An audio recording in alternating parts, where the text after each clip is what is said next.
This bitter cold won't just give you a cold, it can create problems for those with health issues like asthma and arthritis. That's right, Braden. Today, one doctor told me that as the temps drop, those with heart disease face even greater risks. I just talked to a patient the other day. I've talked to 2 or 3 patients the last few days. I'm just telling my wife to go out there and do it.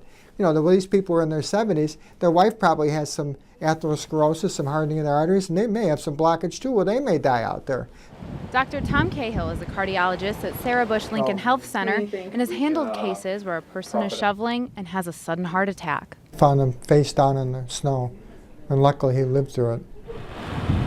Sometimes they don't even know they have a heart problem. So 1 out of 6 people who die suddenly, they didn't know they had heart disease before. So you could be out there shoveling, you didn't know you had heart disease. Maybe you don't even have a heart attack. Maybe you just drop dead and they find you laying out in the street. It's a potentially serious problem. Brad Kupiak's grandfather had his first heart attack 18 years ago, and Kupiak says the fact that his grandpa is shoveling and snowblowing in this weather is an unsettling thought. It makes me nervous. It makes us all nervous whenever he's doing anything physical outside. I mean, he still does yard work. He still fixes the fence and all that kind of stuff. But he's not, you know, he's not young like he used to be. Nurse Renee Kidd Marshall says heart disease isn't the only health condition affected by such cold weather. That the cold affects and causes joint stiffness and pain. In other people, it has no impact. So that's kind of an individual situation. But asthma, respiratory conditions like COPD and asthma, there's definitely an issue with that.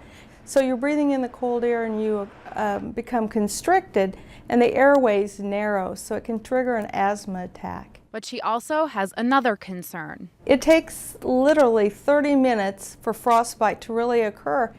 So keeping your extremities covered, your gloves, socks, boots, layers of clothing, form kind of like an insulation is really important. Kidd Marshall says those with asthma should cover their mouth with a scarf to ease their breathing. And when it comes to shoveling snow, Cahill says those with heart conditions shouldn't do it at all. But everyone should take breaks so they're not overexerting themselves.